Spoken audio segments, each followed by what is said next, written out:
Ndugu mgeni rasmi, idara ya elimu ya awali na msingi katika halmashauri ya wilaya ya Gairo tumepokea vifaa vya TEHAMA kutoka mradi wa BOOST kupitia serikali kuu kwa lengo la kuimarisha tendo zima la ufundishaji na ujifunzaji katika vituo vya walimu, Teacher Resources Center.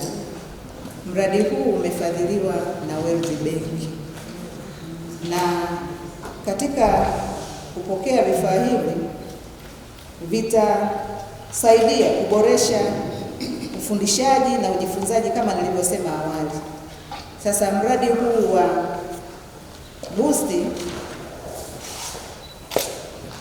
ni mradi ambao unalenga kuimarisha utoaji wa elimu kwa upande wa elimu ya awali na msingi, na wafadhili wamejitahidi kuhakikisha kwamba mradi huu unaenda kusimama katika afua mbalimbali ambazo zinaboresha elimu ya msingi. Afua hizo ambazo mradi umekuwa ukitoa misaada na sisi kama halmashauri tumekuwa tukinufaika. Afua ya kwanza ni ile ya uboreshaji wa miundombinu. Wote nyinyi mtakuwa mashahidi kwamba ziko shule mpya zinajengwa katika halmashauri yetu, lakini tuna madarasa katika shule ambazo zina upungufu wa madarasa, lakini pia tuna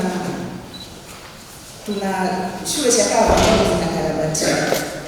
Na kwa mwaka huu tumepata zaidi ya bilioni 1.9 kupitia mradi huu wa BOOST. Tupige makofi jamani. Lakini pamoja na hilo, mradi huu unalenga katika kuongeza ufanisi katika ufundishaji na ujifunzaji kupitia vituo vya walimu. Tunajua elimu kwetu haina mwisho. Muda wote mwalimu anatakiwa asome. Tunasoma kwa sababu elimu inaendana na wakati. Mabadiliko yoyote yanapojitokeza katika nchi yetu, ni lazima walimu waendane na mabadiliko hayo, yawe ya kiuchumi, yawe ya kisiasa, yawe ya sayansi na teknolojia. Ni lazima mwalimu awe updated. Ndio maana vimeanzishwa vituo vya walimu, na kupitia kwenye mradi huu vituo vya walimu vinawezeshwa vifaa vya TEHAMA. Ndio maana leo hii tuko hapa kwa ajili ya kukabidhiwa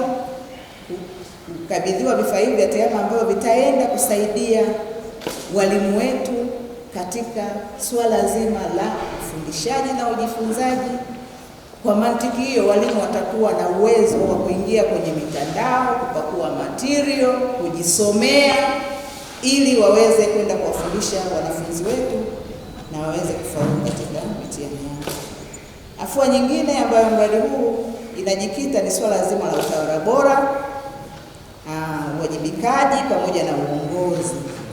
Mradi umekuwa ukitoa mafunzo mbalimbali kwa wakuu wa shule wa msingi, lakini pia mafunzo yamekuwa yakitolewa kwa maafisa elimu kata pamoja na maafisa elimu kwa lengo la kuhakikisha kwamba wanajengewa ufanisi wa kuweza kuongoza katika sekta ya elimu kwa ujumla. Afua nyingine inayosimamia ni usawa wa kijinsia pamoja na haki za mtoto. Idara ya elimu inashughulika na watoto.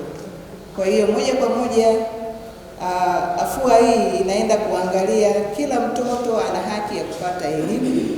Ndio swala la uandikishaji linasimama hapo, na swala la kuhakikisha kwa kila mtoto bila kujalisha jinsi yake, aina ya hali aliyokuwa nayo, kama ni mlemavu au ni wa kawaida, anapata fursa ya kupata elimu. Mradi pia unajikita katika eneo hili. Mheshimiwa mgeni rasmi, hayo ni baadhi ya maeneo ambayo mradi huu umekuwa ukijikita. Kwa hiyo katika kupokelewa kwa vifaa hivi vya TEHAMA ni sehemu tu ya utekelezaji wa afua ya BOOST ambayo inalenga kuimarisha ubora na ufundishaji wa TEHAMA. Idara ya elimu kupitia halmashauri inatoa shukrani za dhati kwa Mheshimiwa Rais wa Jamhuri ya Muungano wa Tanzania kwa uwekezaji mkubwa ambao unafanyika katika sekta ya elimu kupitia mradi wa BOOST ambao unawekeza upatikanaji wa vifaa hivi muhimu kwa ajili ya walimu na wanafunzi. Jamani, tumpigie tena makofi Mheshimiwa Rais.